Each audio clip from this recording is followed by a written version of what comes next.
Garden tour, June 13th, 2024.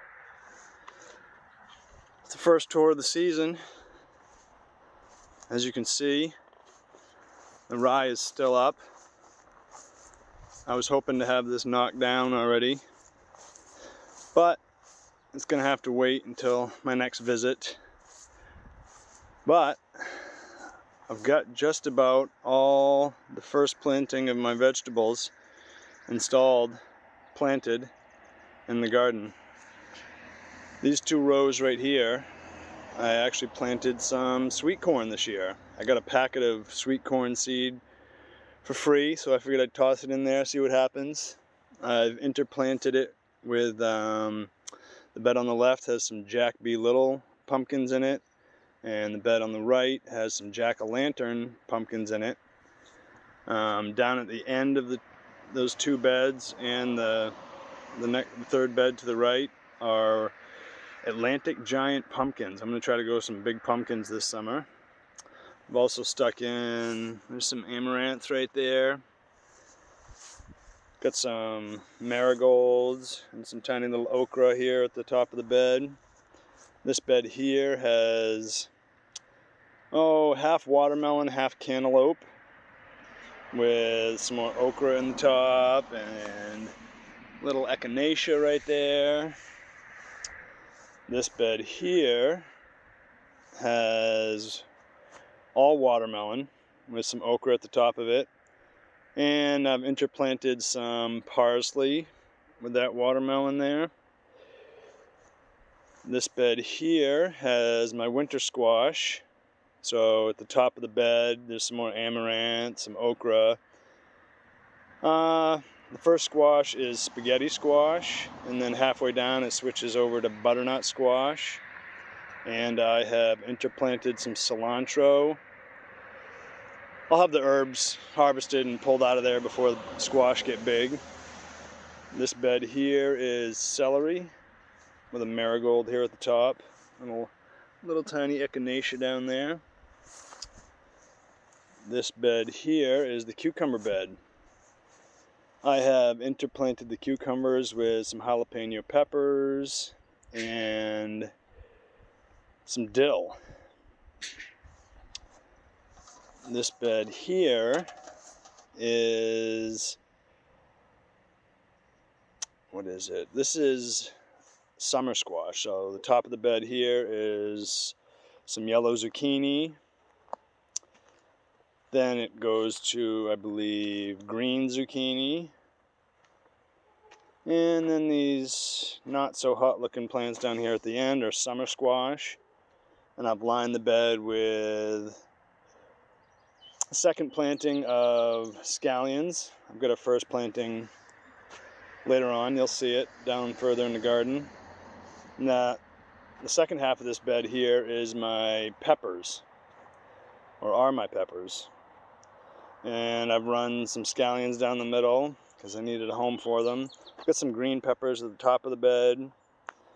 Got some multicolored peppers. Well, the peppers themselves aren't multicolored, different colored on each plant. It'll be a surprise. We'll see what we get. And then some shishito peppers at the end. That bed right there is a bed that I just built today. There was a, as you can see, the rye right there is kind of sparse down here. It was even sparser in this area. You can see the rye, the little bit that I chopped down. And just continued this bed from up above. I've got some odds and ends that I just needed to get in the ground. We've got Swiss chard. We've got, that is lettuce leaf basil. I'm interested to see what that's all about. We've also got some giant red mustards. We've got some kale over there. This is cinnamon basil. This is lemon basil. We've got some, these are collard greens right here. This is Thai basil. And we've also got some more kale and Swiss chard and mustards. And this is Tulsi, otherwise known as holy basil. And these two plants on the end are calendula flowers.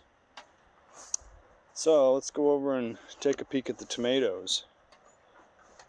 This whole row below the trellis here, until you get up to the trellis up there, these are all bush tomatoes right here. So that's a bush beefsteak tomato, and they are doing much better, much happier. I got them planted earlier than I did last year, so I'm expecting a much better harvest. Oh, these here are, this is another planting of yellow zucchini, summer squash, and green zucchini. There's some little okras down here at the end.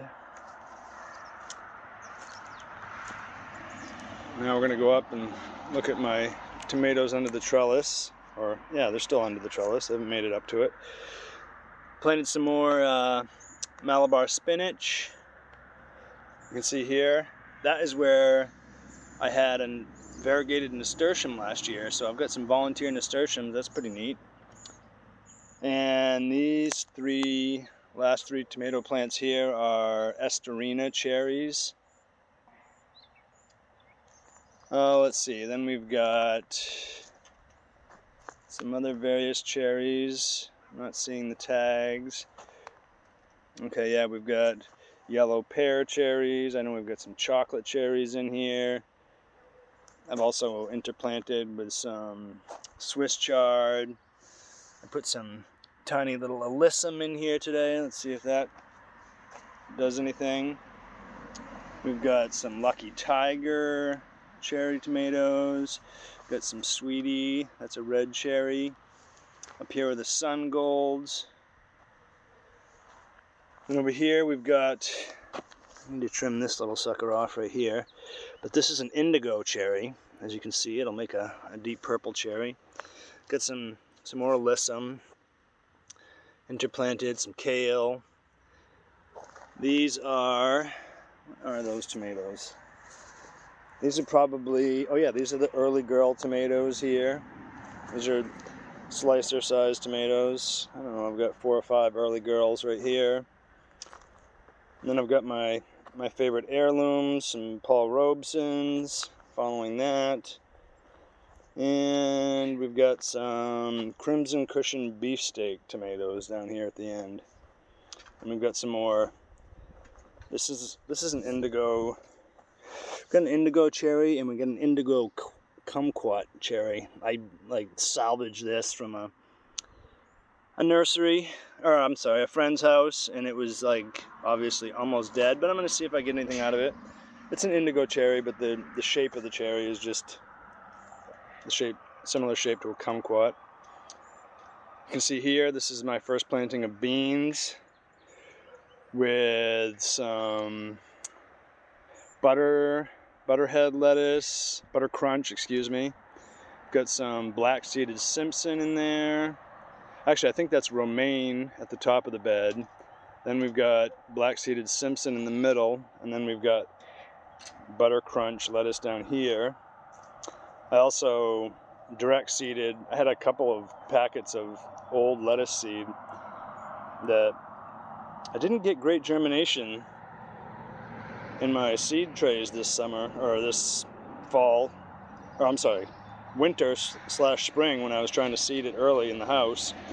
So I just figured I'd toss it in here, and it looks like I got decent germination. So we'll have some baby leaf lettuce here, and some other, you can see some tiny lettuce that I seeded here. See what we get from that. Down here I have stuck in a dill plant, parsley, dill. I thought I stuck a cilantro. Yeah, actually that might be cilantro right there. Then we've got the beet bed, and I've got some randos in the middle.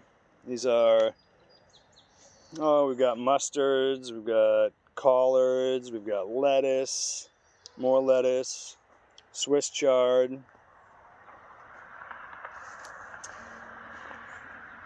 Yeah, I tried to get some various things just in the ground as I was seeding the beets. I just, stuck some stuff in so I could get it started and get it growing, and it worked because it's large and it's ready to be harvested. So I think I'll probably have a harvest next week. Here is a carrot bed, which are doing pretty good. I'm pretty happy with the size they are at this point. And I've got the peas run down the middle like I like to do. Peas are getting big. I saw, yeah, there's a couple flowers. There's one there. There's a pea blossom, so won't be long now. There's a pea blossom. There's a pea blossom. And we'll have peas. Won't be long now. This is the onion bed right here. I have once again put some cucumbers in the middle in the onion bed. I think I also stuck some stevia at the top of the bed. And then down here at the bottom of the bed, again, I stuck some more cantaloupe in here. There's a little baby stevia right there. There's a cantaloupe. There's some more cilantro and some more dill. Here is the green cabbage bed. Got a lettuce I stuck in at the bottom. There's some giant red mustards. These are all green cabbages. I've got some radishes run down the middle, you can see here. Those are pretty close to harvest. I'm hoping I might be able to get some next week. So this is a green cabbage bed, like I said. Here's a volunteer something or other. I'm gonna let it grow, see what it does. There's some more romaine lettuce here. There's some mustards. There's a black-seeded Simpson. That thing looks ready to go. Yummy. And some scallions I stuck in here that needed a home. My beds were starting to fade a little bit, so I pulled a string line across the top of them today and extended them, so when you stand at one corner of the garden and look to the other corner of the garden, the top of the beds are all at the same line. So that's why you see the little bed extensions here. These ones were getting short. The grass was creeping in on me. These here are some flowers that I got from a nursery that I'm working at. Those are snapdragons. These are more calendulas. This here is my purple cabbage bed. I've got some more mustards in the middle. Oh, that's kale. I've got some kale in the middle of these purple cabbages. I believe that's lacinato at the top. Red Russian here in the middle. And this is blue curly. Actually, excuse me, I think at the top those are collards, and this is the lacinato down here in the middle of this bed. Here are my Napa cabbages for this year. Some more mustards, some more red Russian kale, some more blue curly kale. Oh, looks like some more collards down here in the middle. And some more mustards, and one pretty large, what looks like probably a black-seeded Simpson lettuce right there, and this is a butter crunch lettuce right there. Garlic's healthy. Tips are starting to turn brown. Starting to get some scapes. Won't be long now before we'll be up to our elbows in scapes. Got another bed in process here. Just covered this with a tarp a few days ago. Let that cook the grass under there, and I'll just extend that upper bed down this way. So that'll be a 50-foot bed when I'm done with it. And I'm probably going to plant some more cut flowers here in a couple weeks when this bed is ready. This here is the beginning of some cut flowers. And this bed here, this is the sunflower bed again. This bed here is zinnias, daisies, and dahlias again. I got better germination on my dahlias. So these ones I started in the house. That is a daisy that I bought at a nursery. Had a bunch of echinacea I needed to find a home where. There's a sickly little echinacea. Grown some weeds in here, but you can also see some sunflowers starting here. Yeah, we're gonna have sunflowers. I also put in some tiny little painted daisies that I started in the house. Got some zinnias. Yeah, I think those are zinnias probably in the middle there. We'll see what I get for germination. There's another daisy. Another daisy. Look at that, that's pretty. There's another dahlia down there. So, that's the beginning of the garden for this year. Pretty sure I might, after I shoot this video, I might try to knock that rye down so I can get a tarp over it and get it cooked and terminated. So in 2 weeks, I can start taking those 25-foot sections of bed up there and extending them down through what at that point will be dead rye. And I'll use the dead rye, I'll cut it out like I did it last year, and I'll use it to mulch the pathways. So, I guess that's about the gist of it. You've seen the beginning of the 2024 garden. So, happy growing.